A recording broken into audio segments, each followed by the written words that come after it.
Hello दोस्तों। आज हम प्रश्नावली 2.1 में बाकी बचे हुए सारे प्रश्नों को हल करेंगे। तो प्रश्न संख्या 8 है, निम्नलिखित बहुपदों की घात बताइए। अब इसका पहला प्रश्न है करणी में 5। अब करणी में 5 एक बहुपद है कि नहीं? अब देखिए है, क्यों कैसे है ये देखते हैं। जैसे करणी में 5 को मैं अगर बहुपद के रूप में लिखना चाहूँ, अगर इसके साथ, अब हमने पढ़ा है कि चर और अचर राशियों को अगर मिला दिया जाए तो वो क्या कहलाता है? बहुपद। अगर इसके साथ मान लीजिए मुझे किसी चर को लिखना हो तो x पे पावर 0 लिख सकता हूँ। किसी पे भी पावर अगर 0 हो तो वो नंबर क्या हो जाता है? 1 होता है। यही पढ़ा है हमने। तो अगर करणी में 5 गुणित x पे पावर 0 अगर लिख दो तो ये बहुपद हो गया ना। और इसकी पावर कितनी हो जाएगी, मतलब घात या डिग्री बोलते हैं इसे इंग्लिश में। तो डिग्री कितनी हो जाएगी? 0। तो ये बहुपद भी है और इसकी घात कितनी है? 0। तो इसकी घात हो गई 0। अब यहाँ प्रश्न उठता है कि करणी में 5 तो एक अपरिमेय संख्या है, तो इसे हम बहुपद क्यों कह रहे हैं? अगर हम इसे बहुपदों वाले चैप्टर में पढ़ेंगे तो बहुपद कहेंगे, और संख्या पद्धति वाले चैप्टर में पढ़ेंगे तो अपरिमेय संख्या। सिंपल है, ठीक। तो चलिए अब अगला प्रश्न देखते हैं। यहाँ है 1 minus x square minus x cube plus 2x पे 7।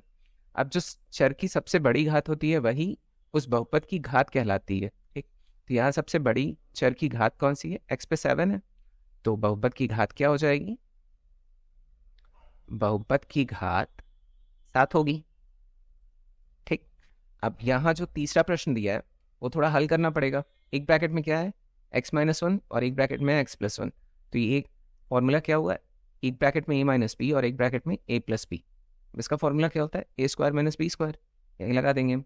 तो यहाँ हो जाएगा एक्स स्क्वायर माइनस 1 स्क्वायर। 1 का स्क्वायर कितना होता है? 1 ही होता है, तो एक्स स्क्वायर माइनस 1 हो जाएगा। अब यहाँ चर की जो घात होगी सबसे बड़ी, वही उस बहुपद की घात कहलाएगी। तो यहाँ चर की घात कितनी है? 2 है सबसे बड़ी। तो बहुपद की घात क्या हो जाएगी? 2। सिंपल। बहुपद की घात बराबर 2, ठीक है। अब चलिए अगला प्रश्न देखते हैं। यहाँ 4x पे पावर 4 इंटू 0.3x पे क्यूब और 0 इंटू है यहाँ पे, ठीक है, मल्टीप्लाई है x पे पावर 5 प्लस 5x प्लस 7। अब देखिए इसे हल करते हैं। 4x पे पावर 4 है, ठीक, प्लस 0.3 x पे पावर 3 है। अगर 0 से इसका मल्टीप्लाई करें x पे पावर 5, किसी भी नंबर का अगर 0 से मल्टीप्लाई करते हैं तो वो संख्या क्या हो जाती है? 0 हो जाती है। यहाँ बचेगा क्या सर? 5x plus 7। ये जगह तो 0 हो गया ना। अब यहाँ देखते हैं चर की सबसे बड़ी घात कौन सी है? 4 है। 4 ही दिख रहा है, तो बहुपद की घात कितनी हो जाएगी? 4। सिंपल। बहुपद की घात 4 है। अब फिर नेक्स्ट देखते हैं। यहाँ सीधे सीधे देख के पता चल रहा है दो चर वाली बहुपद है और दो चर आ रहे हैं ना, यहाँ x और y आ रहा है। लेकिन अगर हम घात देखने चाहें तो दोनों पे एक एक ही है, मतलब एक। तो बहुपद की घात क्या हो जाएगी? 1। बहुपद की घात 1 है, ठीक है। अब चलिए इसका नेक्स्ट क्वेश्चन देखते हैं हम।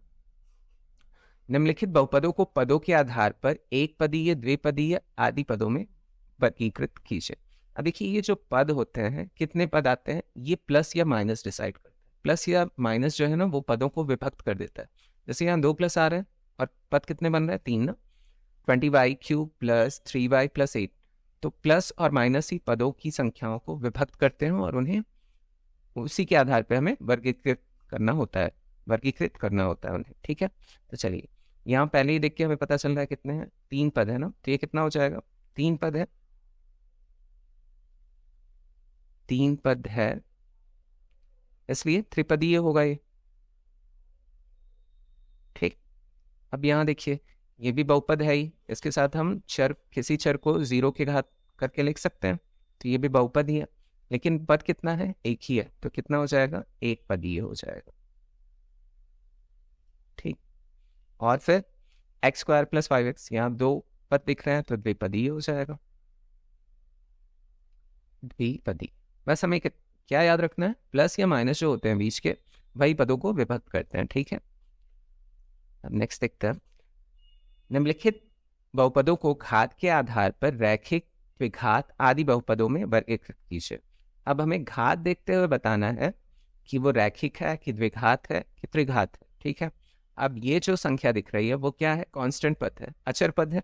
तो इसे सीधे क्या लिख देंगे? अचर पद, ठीक। अब सेकंड वाला है, इसकी सबसे बड़ी घात क्या है, चर की घात देखते हैं हम, तो चर पे घात कितनी है, एक, तो ये क्या हो जाएगा, रैखिक। ठीक है, रैखिक। अब यहां देखते हैं, टी पे 3, टी पे 2 और टी पे 1, सबसे बड़ी घात क्या है, 3 है, तो ये क्या हो जाएगा, त्रिघातीय हो जाएगा, त्रिघातीय।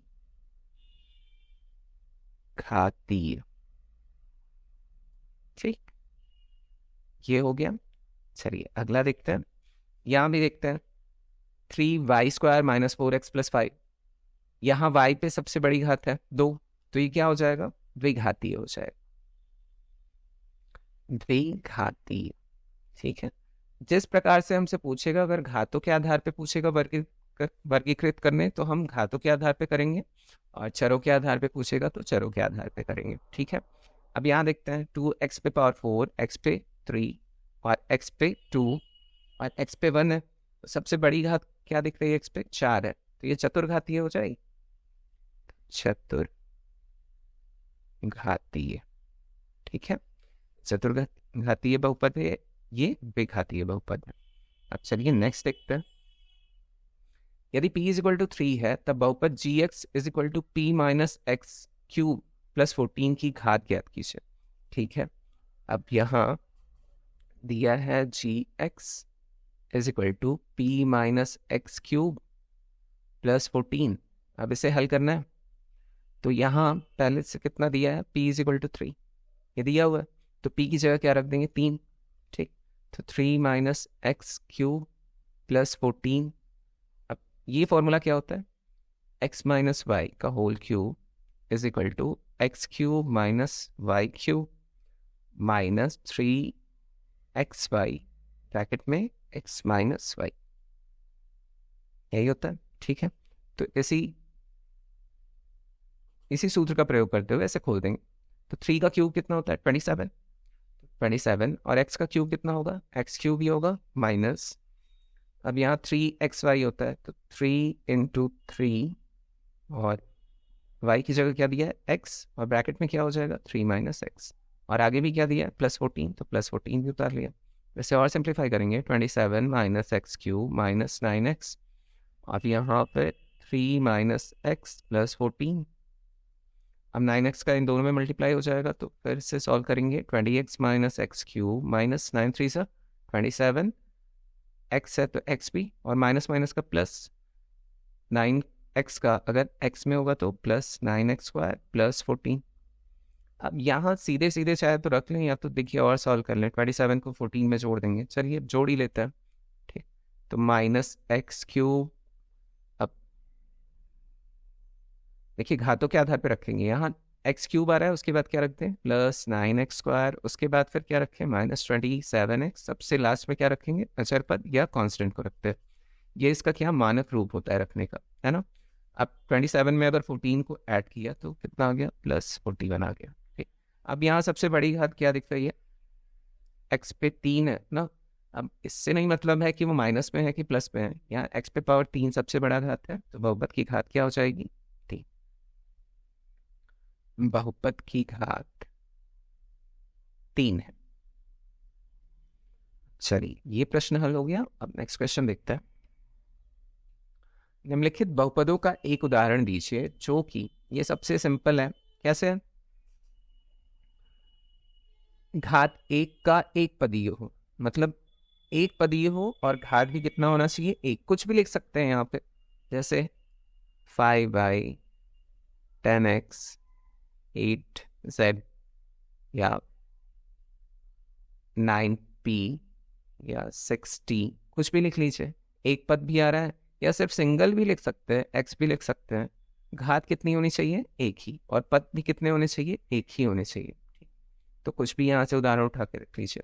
अब चलिए दूसरा पूछ रहा है, घात 22 का द्विपदीय हो, दो पद होने चाहिए, अब हमें पता है प्लस या माइनस क्या करते हैं, पदों को बांटते हैं, तो चाहे जैसे लिख लीजिए यहाँ, अब घात 22 होनी चाहिए, तो चलिए यहाँ ले लिया मैंने 3t पे पावर 22 + 10 या 4p पे 22 - 5, ये भी द्विपदीय है ना, तो चाहे जैसा उदाहरण लीजिए, ठीक, अपने से भी बना सकते हैं आप लोग, अब चलिए यहाँ घात 5 का त्रिपदी है, अब 3 पद का लेना है।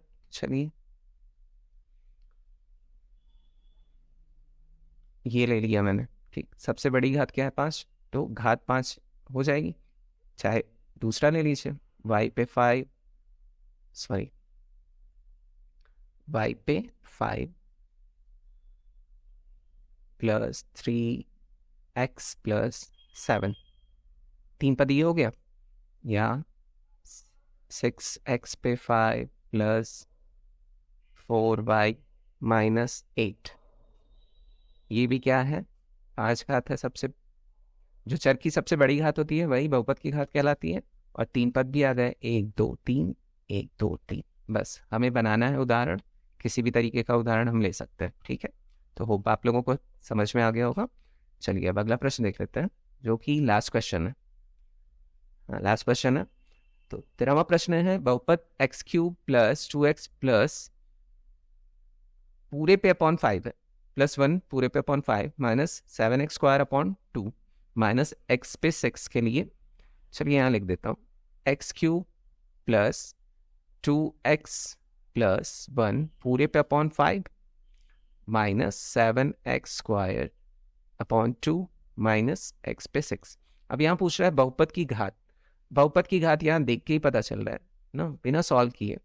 x पे 6 सबसे बड़ी घात है, तो बहुपद की घात क्या हो जाएगी 6। बहुपद की घात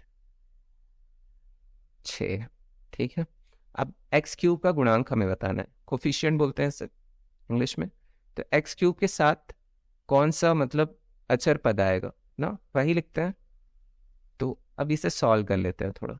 5 यहाँ पे है ना नीचे पूरे पे बटा, तो इसे कैसे लिख सकते हैं, 1/5 x³ अलग अलग लिख रहे हैं, प्लस 1/5 इंटू 2x, इंटू लगाएं चाहे ना लगाएं, प्लस 1/5 माइनस 7x स्क्वायर बटा 2 माइनस x पे पावर 6, यही होगा।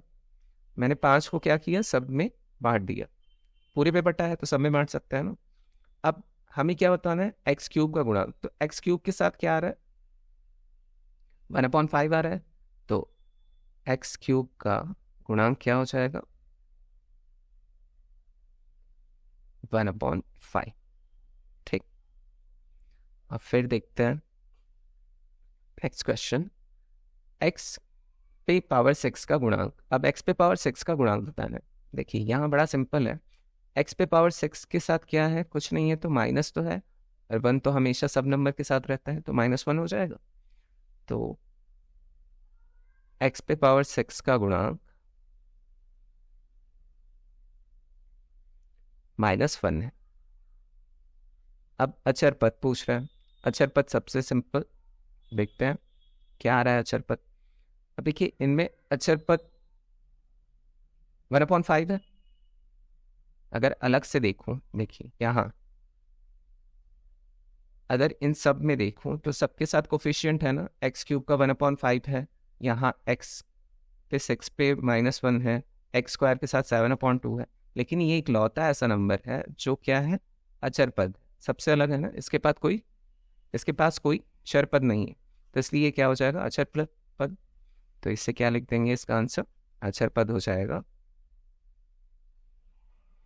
अचर पद 1/5। से क्या बोलेंगे, कांस्टेंट नंबर, कांस्टेंट पे बोलते हैं इंग्लिश में चर पद को वेरिएबल्स, और अचर पद को कांस्टेंट बोलते हैं या न्यूमरल्स बोलते हैं, ठीक है। तो अचर पद 1/5। तो ये वाली जो प्रश्नावली है वो समाप्त हो गई। आप लोग ज़्यादा से ज़्यादा शेयर करें, सब्सक्राइब करें। Thanks for watching video. अगले वीडियो के साथ फिर जल्द मिलूंगा। Take care, bye bye.